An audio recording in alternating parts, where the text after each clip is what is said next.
If a walker could talk, they tell a lot of stories, man. Walking, that's the place where you make deals. You have sit-downs in the walking, you know? He's like, I love the Brooklynese, man. He's like, my crew, we're doing sit-downs, you know? It's a whole you different work for way. me tomorrow, I'll do this for you next week. Don't forget, I got you, I owe you a favor.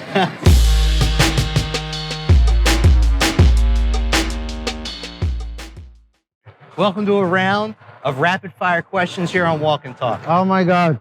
Are you ready? I'm excited. All right, perfect. So 3 ingredients you always have in your refrigerator at home. At home? At home. All right, so I always have cilantro, I always have onions, and I always have carrots. Okay. If you could only use onions, celery, or carrots, which one? Onions. 3 spices you use most. Garlic, black pepper, paprika. Okay. What's your favorite food? Pizza. What New kind York. of pizza? New York pizza. So no Chicago. Not Chicago. Spumoni Gardens. L&B in the house. Ellen House. What's your biggest kitchen pet peeve? Clean as you go. Okay. How do you take your coffee? Black and bitter. All right. Bucket list restaurant you've never visited. French Laundry. Thomas, send me a ticket. See, everybody has got that on the list. So if you get a fish sandwich, fried, grilled, or blackened? You gotta go fried. Oh, yeah, man. How do you prefer your steak cooked? Filet, medium rare. All right. New York strip, medium. Okay. Does medium rare plus exist? Not at all. Those people need to get out of the Get that out of the kitchen, no more. What's your worst kitchen wound? What's my worst kitchen? Wound? I got a little cut, opening a box, opening my arm. It was terrible. Sharp knife, very sharp knife. Scrambled eggs or fried eggs? Fried. Ah, yeah. Over easy or over medium? Over easy. Ah, see, a real chef. So if you knew you only had one more meal to eat and you could pick what it would be, what would it be? Pizza. Are you going to New York for it, or are you making it yourself? 100% New York. Go to the pros. Chicken breast or chicken thigh? Chicken thigh. Okay. Breakfast for dinner or dinner for breakfast? Both. You gotta do both. Love it. All right. So, food trend that you wish would go away? Food trucks. Guys, stop. Most exotic thing you've ever eaten? Kangaroo. Okay. Where have you had it? I've had it in Orlando at Windermere. Okay. Windermere. What's your favorite Thanksgiving dish? Curry goat, believe it or not. My wife's from Trinidad. Don't say anything. Love it. So if you were hiring somebody and someone had 10 years experience in the business and the other one was right out of culinary school, which guy are you hiring? The guy with the better attitude, but probably the experience. Experience over school, I agree. 100%. Hors d'oeuvres, on a spoon or on a stick? Spoon. Alfredo or marinara? Marinara. Oh, man. Well, you grew up in Brooklyn, right? That's it. Wait. You gotta have the sauce. Ad-lib. Sauce or gravy? Sauce. Okay, same. Dark chocolate or milk chocolate? If you're skinny, milk. If you're fat, dark. I guess I have to eat dark then. Yeah, we're all eating dark. Yeah, you know. Best piece of advice ever given to you? Just shut up and work. Work first, grieve later. Yeah, that's it. All right. Well, let's get some drinks, man. I'm thirsty. I'm excited. Thank you. So, you've been in the business for how long? Wow. Guys, I won't let this pretty face fool you. I've been in the industry for like 30 years. My dad was in the business, right? So my dad was in the business for a long time. He worked in New York, an Italian restaurant, his whole life. Okay. So I was coming up, you know, I did a dishwasher gig for a little bit. My dad got me a job. I made good money, but I never thought I wanted to be in the industry. So I did other things. I was a stockbroker trainee. You ever see Boiler Room? It was like Boiler Room. I swear to God, no joke. Really? Yeah. So I mean, I did everything I could to not be in the industry, but it was just so natural for me to be in it, and I felt so easy to once I gravitated to it, just to stay in it. Long Well, term. then let's start with that. So, all right. you sound like you're from New York. Brooklyn, Bensonhurst. Okay. In the house. In the house. So you were born and raised in Brooklyn, Brooklyn. and both of your parents worked in a restaurant. Yeah. Both my parents worked in I restaurants. mean, you My look mom- Sicilian to me. I mean, my mom's from Argentina, my dad's from Ecuador. Okay. They met through my aunt, and they worked in the same restaurant for almost all their lives. Pietro's in New York, Just want to throw a little shout out. It was an Italian restaurant in New York, and they worked there their whole lives. So it's basically in your blood. It is in my blood, but I've always been fighting. So you got your starts in Brooklyn. In Brooklyn. How many different restaurants were you working in there?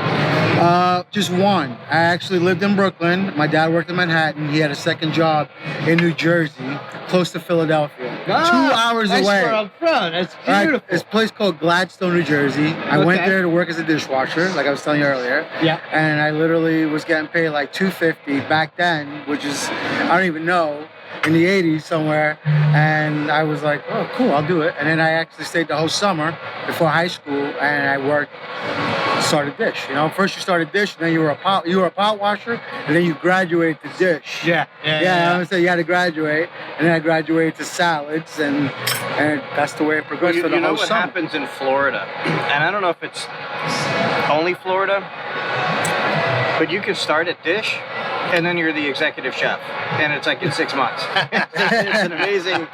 It's an amazing thing that happens. I've seen it, and it's really cool when it does happen. I got my starts as a dishwasher as well. I just started in the hot sink and did the same thing. Graduated the machine. It was like, great, now I gotta scrub so hard. I just gotta spray and put them I got through. the sprayer, Yeah, man. and then you were wreaking havoc on the servers walking by. Yeah, of course. Splashing them. So, being from one of the culinary meccas in America, I mean, you've got New York City, you got Chicago, you got Miami, you got LA. But New York City's kind of like the big deal. How much is that influenced as to what you do now, and where did it all come from? Being in New York City, you see all sorts of crazy stuff out there. I mean, there's a restaurant every 6 feet. I think it came from my dad. My dad working in that restaurant on Sundays, we would all like, he would make dinner from things that they made at the restaurant. Sure. And I think it just came from that. Yes, New York is awesome, and I didn't actually have my start over there.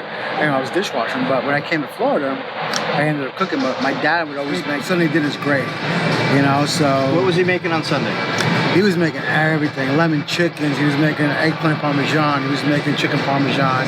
He was making broccoli and rigatoni. He would be making anything that he made at the restaurant. Shrimp scampi. I mean, he just take it to.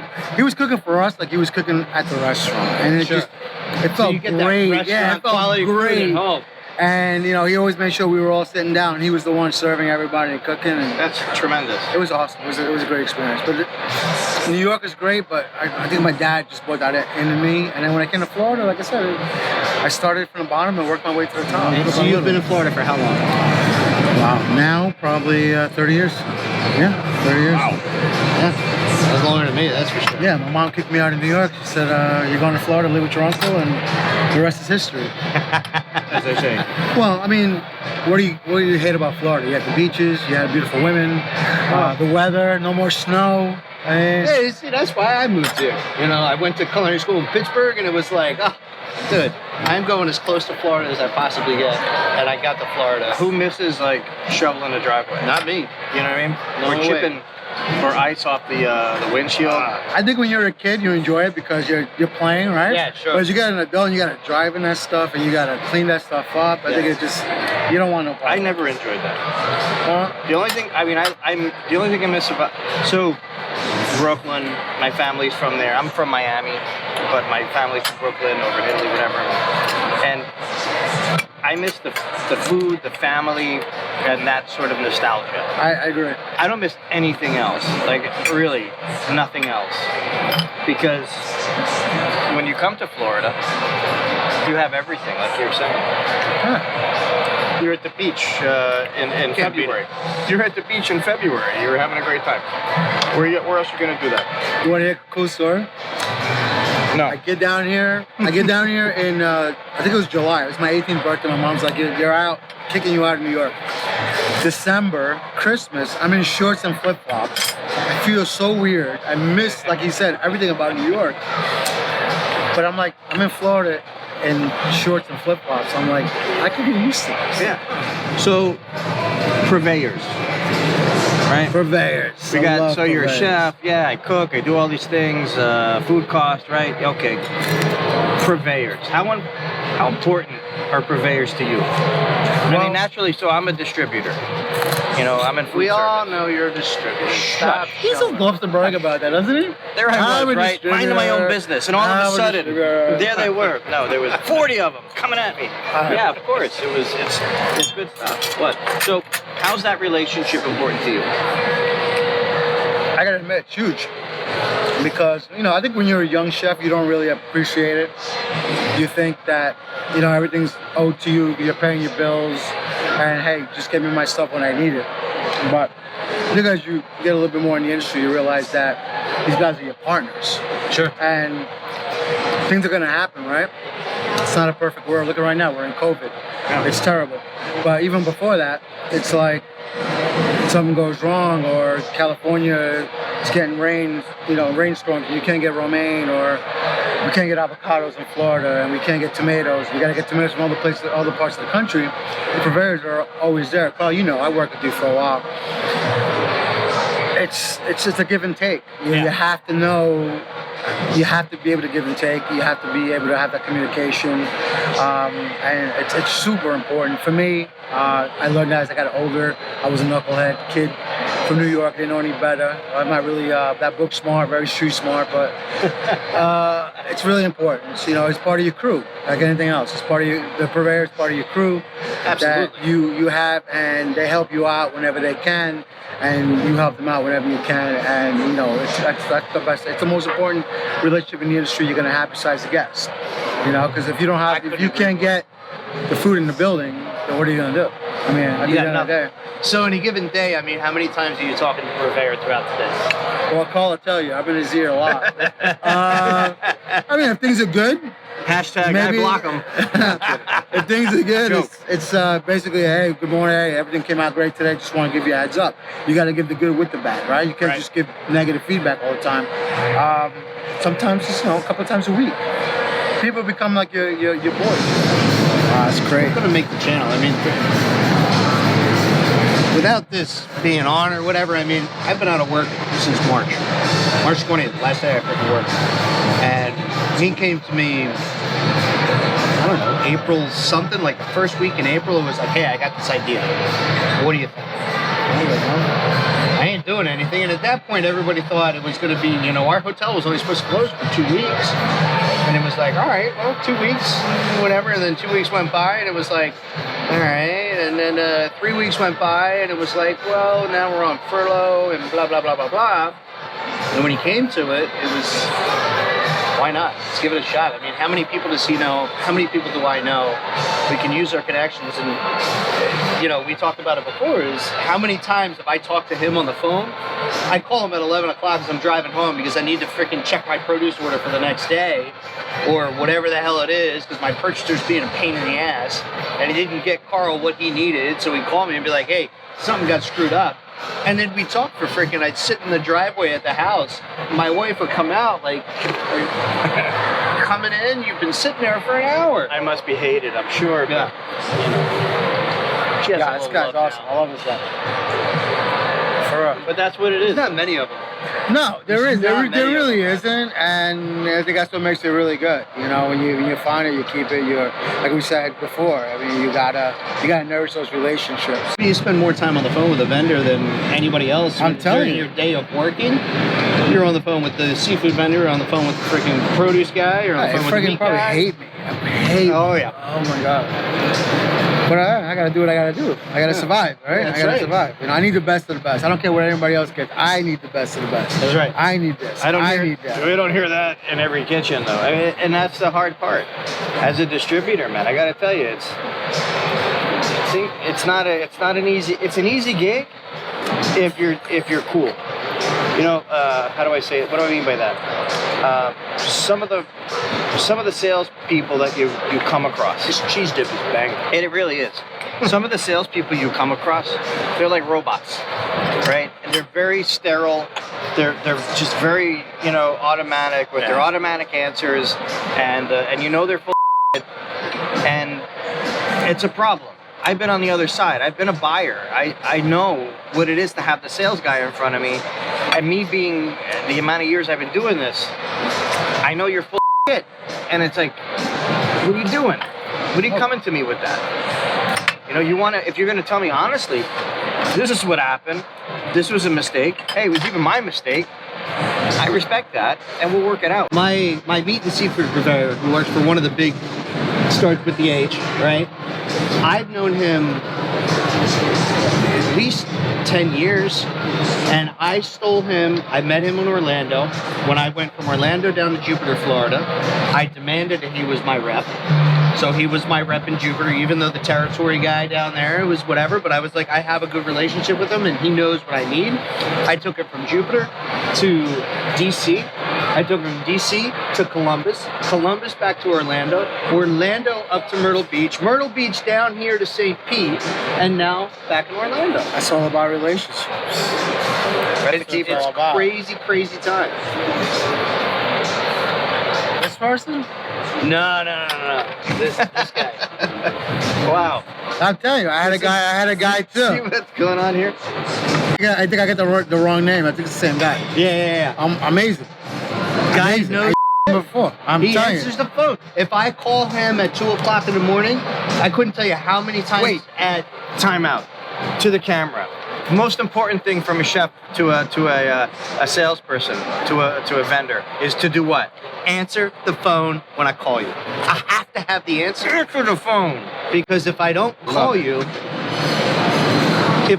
I'm calling for a reason. I'm not calling to shoot shit. See, now we've got our beautiful, wonderful Jordan, who's coming out here. My man. He's been taking care of us all night long. Everything is awesome. Those things are crazy good. Best server in town. Everything's homemade, so yeah, we do a really good job. No, seriously, Yeah. everything was I awesome. started in the line prep, went to the kitchen, now I'm a manager here, bartender, server, banquet, everything. Been here for 11 years. Yeah, you Which guys is do a great job, man. Yeah. I used to come here all the time with my wife when I lived For here. a pub, it's very surprising how, Oh yeah, how well no, we you do. guys do a really great job. Good, I'm glad you guys are enjoying everything. You want to do another round? Yeah, we do. Drinks, yes. Yeah. Food, no. I'm good. But unless you want to get those freaking delicious things. Let's do another one of Do these. another cheese roll? Yeah. Okay. And another round. So and the same round of everything we did? Yep. Okay, Yeah. gotcha. But yeah, that was really important for me, and I think that's why our relationship built. Is no matter what time I would call this kid, I don't sleep. At least try not to. He would answer the phone, or call me back, and I was like, oh, okay, Yeah. that's my partner, right? Now So you we know it talked was about real. partner. We talked about partnerships, right? I think one time or twice. I don't think it happened very often. I screwed up, Oh, yeah. and I was like, hey. No, never. I, twice? Oh, I man. screwed up. What can you do for me? Yeah. And an hour later, the stuff is on my truck back is showing door, up. and then that's how you know this kid's got my back. Yes. And I got his back, and that's it. I And mean, then you trust how do you get mad at somebody like that? How do you get upset? How do you say, oh, you can't say that. No. You know, Because he's covered you. it's like get into a fight. You get into a fight with a bunch of guys, and this guy's coming and he's fighting with you. How do you?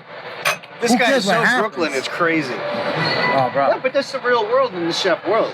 You've got people you depend on, people you know you can pick up the phone and call. Because yes, I depend on my staff and I depend on the people that work below me, but I also depend on the people, like you said before, is that if I don't have food in my kitchen, the rest of my team can do nothing. Yeah. You know? And if you mentioned, I can't tell you how many times I You screwed know up how crappy it as a is young standing chef. at a table, and the guest says, Oh, God, "Let me this get is X, how Y, this- or Z," Yeah, and you're like, yeah. "No, we don't have that," you know, because why?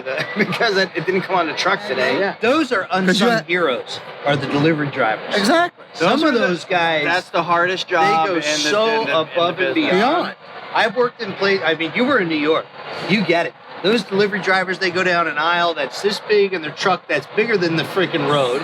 And then they have to go either down 4 flights of stairs to the basement to the kitchen, or they have to go up 2 flights of stairs. Dear God. I don't know how he did it. I was putting in orders that were $5,000, and he's wheeling every one down. Every single one. And Those never are the- complained. Those are the hardest working They are. people for distribution. Period. Yep. And if you don't take care of it, like you said, offer them a coffee. Hey, do you need to use the restroom since you've been out for 4 hours since 5 this morning and no one's got the decency to say, hey, do you need something? That's all. I like That makes a you know big what? difference. It's really It great does. that you both are talking about that. Because Thank you. no, the truth, man. I mean, the reality is you know, we being on the distributor side, obviously we're having conversations with drivers daily. All throughout the day, and the chef that their husband, the husband or wife was on top of that chef, beating them up before they left, or they had a flat tire, the chef did, or whatever the reason is that would put somebody in a bad frame of mind. The million reasons that poor driver walks in, and that's the first face you see. And he's the one that gets the shot. We've all seen it, where the chef is all upset for nothing to do with the driver, and the driver shows up, and the chef's and the poor driver find comes a in, whisker that's hanging off his hair because he just didn't like where it was, and just berates. I don't the like guy. your face Takes today. It all out. Exactly. Yeah. And this poor guy, meanwhile, it's torrential downpour. Yeah. He doesn't have his raincoat. He's out there pushing the. His friggin' dolly doesn't work. Yeah. Fucking guy's working on one friggin' wheel. One wheel. But he's getting there. He's sweating. He's got like 300 crazy. pounds of potatoes on the thing. tell you. Yeah. No, And then the it's chef hard. just comes and leans on that sack of potatoes. It's like, oh, you can't wheel it anymore? I'm gonna give it to you today. So, Chef Walter, thank you for joining us tonight. Thank you for I having think me. we've I got appreciate a it. ton of gold that just went into this camera. Thank you very much. I appreciate that. Thanks for taking a bum from Brooklyn and put him on TV. I appreciate it. Hey, This guy's a this guy, bum over from New here. York, but yeah, you're doing it. I appreciate it. Thank you. Absolutely. You're a bum. I'm Do a it 'cause bum. Mickey loves you. You know, you gotta. You're a bum. I love it. It's cool. It's good. Chef Walter, as my chef Mike said, thanks for coming out. Thanks Appreciate for you, having baby. me. I appreciate Absolutely. it. Absolutely. Mike, thank you so much. No Be problem. safe out there. Be good to each other. That's all I can really say. Thank you so much. Walk and talk. Remember to hit subscribe. Tons, so many awesome chefs like this that we're gonna bring to the table. But Ask we me need to come back. Ask me yeah, to come well back. that too. But we need you to subscribe in order for that to make it happen. Thank you guys. Thank you. Appreciate it. Peace. Cheers. Peace. Another day in paradise, guys, Oh, here on the yeah. Walk and Talk.